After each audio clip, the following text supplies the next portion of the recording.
नमस्कारम, मैं एसपी शौरान आपका स्वागत करता हूं RPSC topper with SP YouTube channel पर। लगभग 10 दिन पहले हमने एक सवाल पूछा था कि रीट के लिए मनोविज्ञान हेतु टॉपिक वाइज और यूनिट के अनुसार टेस्ट सीरीज हमें शुरू करनी चाहिए क्या?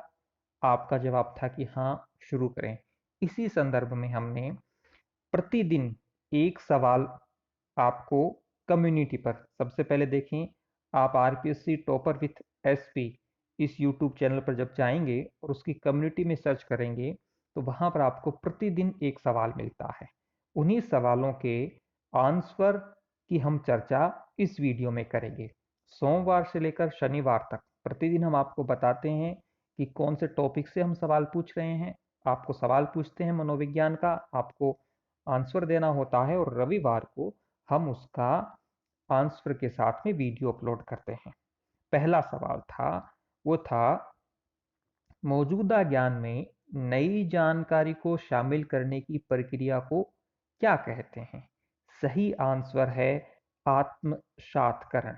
अब गौर करें, 40% विद्यार्थियों ने अपसारी चिंतन कहा है। अपसारी चिंतन का संबंध जो है वो सृजनात्मकता से है, क्रिएटिविटी से है।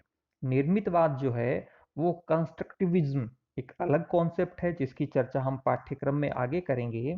और परिचर्चा जो है उसका अर्थ है डिस्कशन, चर्चा।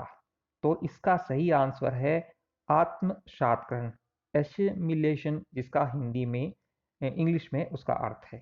अब बात करें यदि हम क्वेश्चन नंबर 2 की, वृद्धि और विकास की संकल्पना। देखिए, हमने बहुत ही साइंटिफिक तरीके से आपको ये बताया कि प्रतिदिन हम एक सवाल पूछेंगे। एक सवाल में हम आपको बताएंगे कि किस टॉपिक से हम सवाल पूछ रहे हैं। वृद्धि और विकास की संकल्पना ये मनोविज्ञान का एक टॉपिक है, उससे सवाल पूछा गया है। सवाल है क्वेश्चन नंबर 2, विकास से असंगत है। इसका अर्थ है कौन है जो विकास से संगत नहीं है, अर्थात विकास के साथ डेवलपमेंट या विकास का तात्पर्य डेवलपमेंट के साथ जो सुमेलित नहीं है। विकास सशक्त प्रक्रिया है। निश्चित रूप से विकास जीवन पर्यंत चलता है। यह एक कॉन्टिन्यूअस सतत प्रक्रिया है। अमूर्तता, विकास के बारे में माना जाता है कि विकास जो है वो अमूर्त है, उसे सामान्यतया देखा नहीं जा सकता, प्रत्यक्ष रूप से उसका मापन भी नहीं किया जा सकता है, इसीलिए वो अमूर्त है। अब यहाँ पर आपको ये सवाल भी होना चाहिए कि मूर्त का मतलब क्या है? मूर्त का मतलब है जो दिखाई दे। जो दिखाई देगा इसका मतलब है उसे नापा जा सकेगा। जो प्रत्यक्ष रूप से दिखाई देगा उसे नापा जा सकता है, उसे कितना लंबा है, चौड़ा है या उसका वजन है। तो विकास जो है वो अमूर्त है, अर्थात उसे प्रत्यक्ष रूप से देखा नहीं जा सकता और उसका प्रत्यक्ष मापन भी संभव नहीं है। गुणात्मक परिवर्तन, हाँ, विकास से यह भी संबंधित है कि विकास जो है वो गुणात्मक क्वालिटी के चेंजेस की ओर बात करता है, गुणात्मक परिवर्तन से भी उसका संबंध है। लेकिन यदि हम बात करें इस विकल्प की, वृद्धि विकास का एक भाग नहीं है, यह गलत है, क्योंकि वृद्धि विकास का एक भाग होता है। इसका मतलब है विकास से यह असंगत है। माना जाता है वृद्धि जो है वो विकास का ही एक भाग है। अगले क्वेश्चन की हम चर्चा करें। क्वेश्चन नंबर 3, टॉपिक था विकास के विभिन्न आयाम। मनोविज्ञान के हम सवाल पूछ रहे हैं प्रतिदिन आपसे। क्वेश्चन नंबर 3, कौन सा सुमेलित नहीं है? यहाँ आपके पास 4 विकल्प थे। अब गौर कीजिए, हमने विकल्पों को भी इस रूप में बनाया है जिससे कि एक क्वेश्चन में आपके 4 क्वेश्चन कवर हों। यहाँ हमने आपसे परिभाषाएं पूछी हैं। फ्रायड, मनुष्य को जो कुछ बनना होता है 4-5 वर्ष में बन जाता है, यह फ्रायड का कथन है, सत्य है। वॉटसन, शेषवावस्था में सीखने की सीमा न्यूनतम होती है, गलत है। न्यूनतम नहीं, अधिकतम होती है। शेषवावस्था में सीखने की जो सीमा है वो अधिकतम होती है, ऐसा मानना था वॉटसन का। हरलॉक का कथन है, विकास से नवीन विशेषताएं, योग्यताएं प्रस्फुटित होती हैं, यह भी सही है। क्रो एंड क्रो, ये हस्बैंड और वाइफ थे, एलिस क्रो उनके।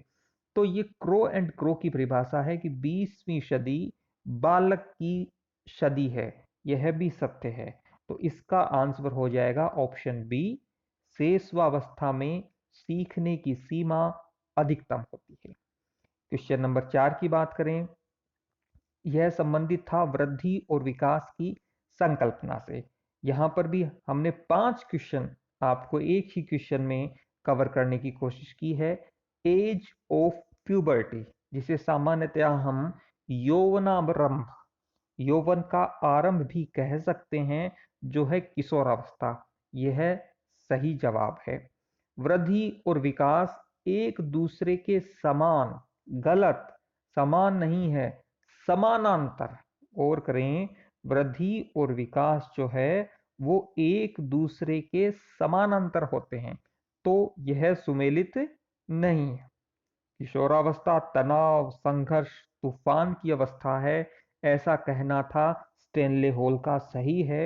इनकी बहुत प्रसिद्ध पुस्तक रही है एडोलसेंस।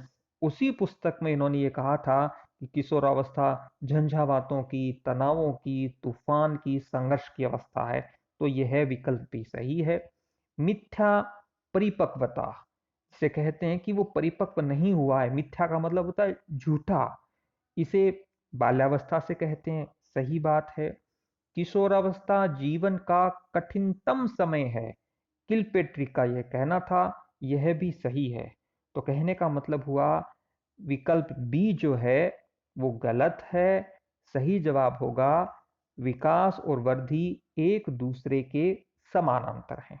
क्वेश्चन नंबर 5 की हम बात करें, विकास के विभिन्न आयाम।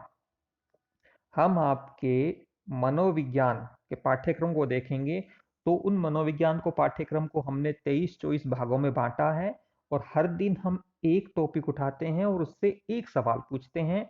28 जुलाई का टॉपिक था विकास के विभिन्न आयाम, और इसमें ये क्वेश्चन नंबर 5 हमने पूछा था कौन सा विकल्प असत्य है।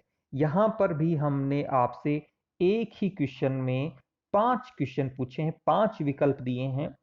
मैं कोशिश करूंगा, यदि आप कमेंट करके बताएं तो क्या हम विकल्पों को 7 तक ले जा सकते हैं, जिससे उस टॉपिक से संबंधित 7 सवाल, जहां संभव हो, हर क्वेश्चन में संभव नहीं होता 5 विकल्प या 7 विकल्प बनाना, लेकिन जहां संभव हो, क्या हम उस क्वेश्चन में 7 विकल्प तक रखना चाहिए हमें, आप कमेंट करके बताएं। और यह क्वेश्चन था बहुत ही महत्वपूर्ण, बहुत महत्वपूर्ण क्वेश्चन है ये। इसमें हमने बात करें तो सबसे पहले संवेदना ज्ञान की पहली सीढ़ी है, मानसिक विकास से संबंधित। यह आपका सही कथन है। हमें पूछा था कौन सा असत्य है। इरिक्सन का मनोसामाजिक सिद्धांत, 8 अवस्थाएं, यह कथन भी सत्य है। यहां पर जो है 4 या 5 अवस्थाएं जो हैं वो बहुत महत्वपूर्ण हैं। जैसे सबसे पहली अवस्था है, उसे कहते हैं ट्रस्ट वर्सेस मिसट्रस्ट, अर्थात विश्वास बनाम अविश्वास की अवस्था, जो सबसे पहली अवस्था है जब बच्चा जन्म लेता है और 1 वर्ष तक यह अवस्था रहती है। दूसरी अवस्था भी बहुत महत्वपूर्ण है इरेक्शन के मनोसामाजिक विकास सिद्धांत की, जो है स्वायत्तता बनाम लज्जा या शक।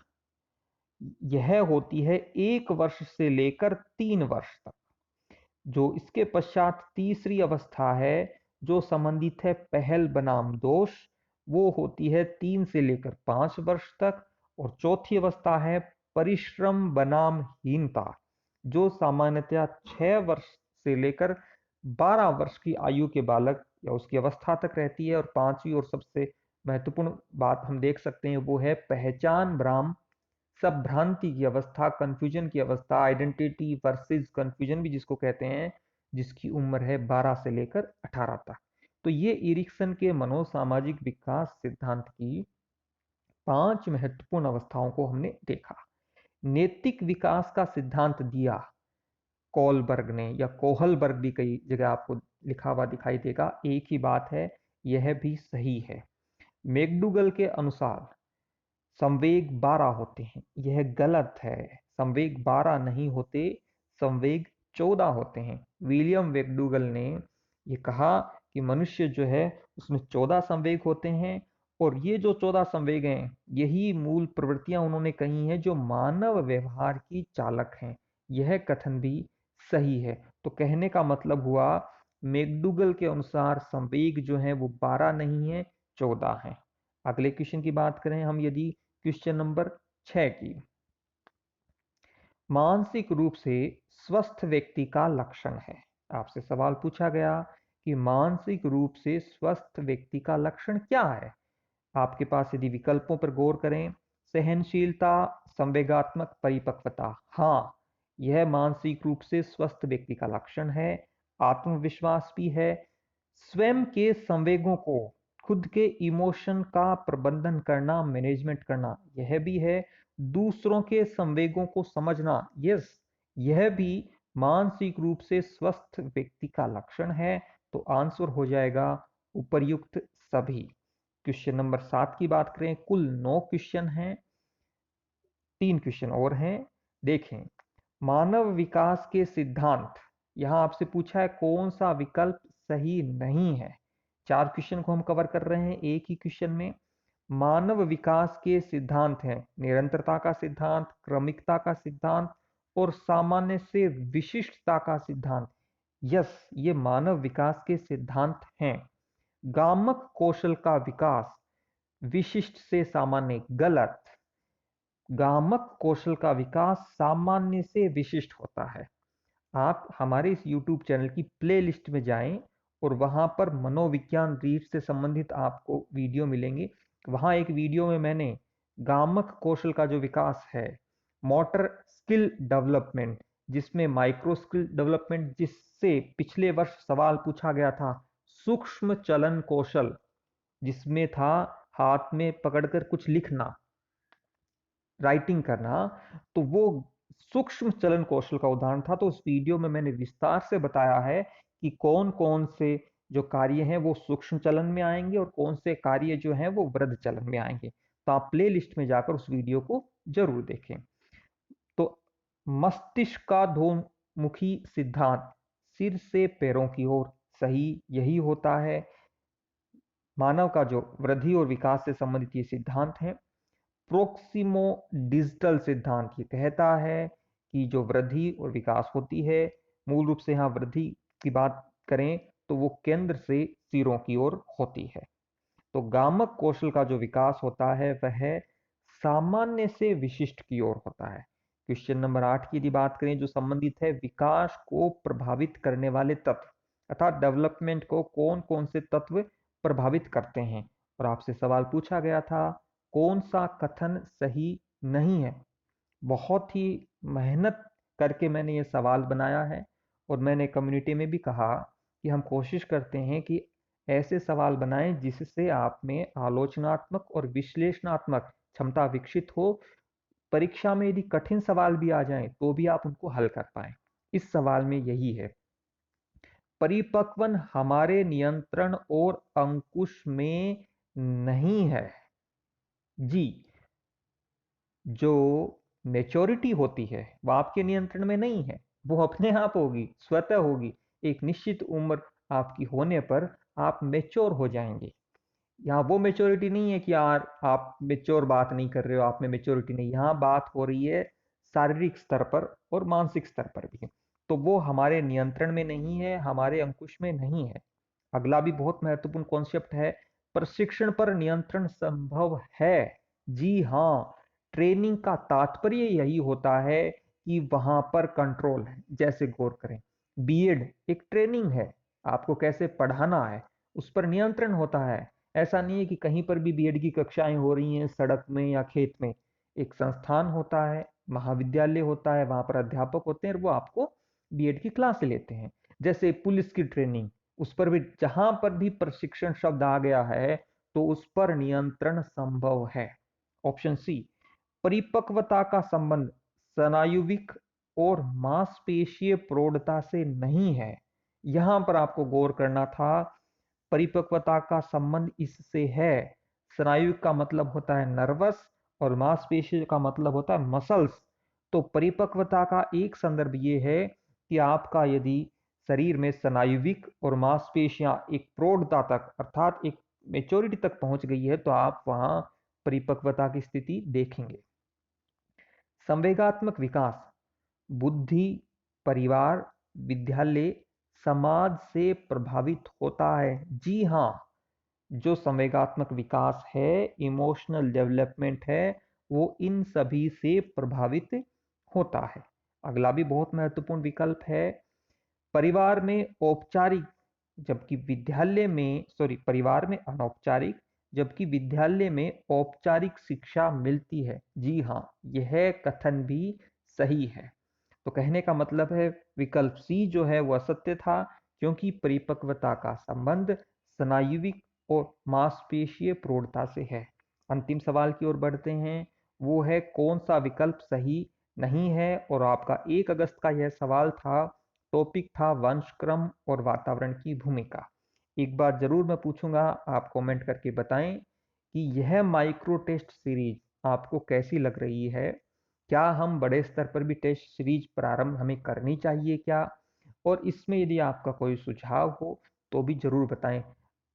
कल से जो है हम यूनिट 2 जो है मनोविज्ञान की, जो अधिगम से संबंधित है, जिसमें अधिगम एक टॉपिक है, अधिगम के सिद्धांत हैं, अधिगम का अर्थ है, बालक में चिंतन एवं अधिगम किस प्रकार से करता है वो है, और अधिगम एवं अभिप्रेरणा के बीच संबंध। ये 4 प्रमुख टॉपिक हैं यूनिट 2 में। उनको हम अगले 6 दिन में उनसे सवाल पूछेंगे। बात करें क्वेश्चन नंबर 9 की, कौन सा विकल्प सही नहीं है। 5 सवाल इस क्वेश्चन के माध्यम से हम आपको कवर कर रहे हैं। देखिए, सबसे पहले बात करें, मानव विकास जो है वह वंशक्रम और वातावरण का परिणाम है। यह कथन सत्य है, क्योंकि माना जाता है कि वंशक्रम और वातावरण का परिणाम ही होता है मनुष्य का जो विकास होता है वह। दूसरा, संज्ञानात्मक विकास का निर्धारक, सबसे अधिक विद्यार्थियों ने इसको ऑप्शन को सही किया है, जबकि यह सही नहीं है। आंसर सही नहीं है, ये कथन सही है। संज्ञानात्मक विकास का निर्धारक जो होता है वो आनुवांशिकता होता है। हमने आपसे सवाल पूछा है कौन सा विकल्प सही नहीं है। यह विकल्प जो है, कथन जो है वह सही है। मैं बालक को कुछ भी बना सकता हूं। वॉटसन अमेरिका के मनोवैज्ञानिक थे। इन्होंने व्यवहारवाद की स्थापना की और ये कहते थे कि आप मेरे पास बच्चे को लाओ और आप जो कहोगे मैं उसे वो बना दूंगा। विकल्प डी, केलिकोक परिवार का अध्ययन, डडडेल। ये आप केवल 6% विद्यार्थियों ने ही इसको सही किया और यही आंसर है, क्योंकि केलिकोक परिवार का जो अध्ययन किया था वो किया था गोडार्ड ने। गोडार्ड ने केलिको परिवार का अध्ययन किया था। कुछ विद्यार्थी ये सोच सकते हैं कि ये किससे संबंधित टॉपिक है। जो क्रमवादी रहे हैं, जिन्होंने वंशक्रम पर बहुत महत्वपूर्ण कार्य किया, जिन्होंने कहा कि वंशक्रम की व्यक्ति के व्यक्तित्व में, उसके विकास में महत्वपूर्ण भूमिका होती है, उसमें 2 अध्ययन बहुत महत्वपूर्ण है। एक तो है केलिको परिवार। केलिको परिवार था, जैसे अंबानी परिवार है, टाटा परिवार है, वैसे केलिकोक परिवार था, उसका अध्ययन किया था गोडार्ड ने। जबकि डडडेल ने जो है वो जूक परिवार का अध्ययन किया था। गौर करें, डडडेल ने जूक परिवार का अध्ययन किया था, जबकि केलिकोक परिवार का अध्ययन गोडार्ड ने किया था। तो विकल्प डी गलत है, इसलिए यह आपके लिए सही विकल्प होगा, क्योंकि क्वेश्चन पूछा था कौन सा विकल्प असत्य है। मनुष्य के जीवन का आरंभ केवल एक कोष से, यह कथन सत्य है। और यह रीट की एक परीक्षा में पहले पूछा भी गया है कि मनुष्य के जीवन का आरंभ होता है केवल एक कोष से। तो ये थे कुल मिलाकर यूनिट 1 से संबंधित सवाल। कल से हम प्रारंभ करेंगे 3 अगस्त, रक्षाबंधन से हम प्रारंभ करेंगे यूनिट 2 को। उसमें 4 महत्वपूर्ण टॉपिक हैं, अधिगम का अर्थ, अधिगम के प्रमुख सिद्धांत, एक था बालक में चिंतन एवं अधिगम, और चौथा जो टॉपिक है वो है अधिगम और अभिप्रेरणा। इन 4 टॉपिक को हम 6 दिनों में हर दिन हम एक सवाल लेंगे और यदि संभव हुआ तो उसमें 5 विकल्प, 6 विकल्प या 7 विकल्प तक दूंगा, जिससे कि एक क्वेश्चन में आपके 7 क्वेश्चन तैयार हो जाएं। आपको हमारी माइक्रो टेस्ट सीरीज कैसे लग रही है? आप हमें सुझाव दीजिए। क्या हमें ऑनलाइन टेस्ट सीरीज भी प्रारंभ करनी चाहिए, जिसमें आपके समक्ष इसी प्रकार से टॉपिक सवाल हो, क्वेश्चनों की संख्या ज़्यादा हो? तो आप ज़रूर कमेंट करके हमें बताएं। आपको हमारा यह माइक्रो टेस्ट सीरीज का नवाचारी प्रयास कैसा लग रहा है, यह भी बताएं। कोई सुझाव हो तो वो भी कमेंट करें। मैं एसपी शोरान आपका तहे दिल से आभार व्यक्त करता हूं। धन्यवाद।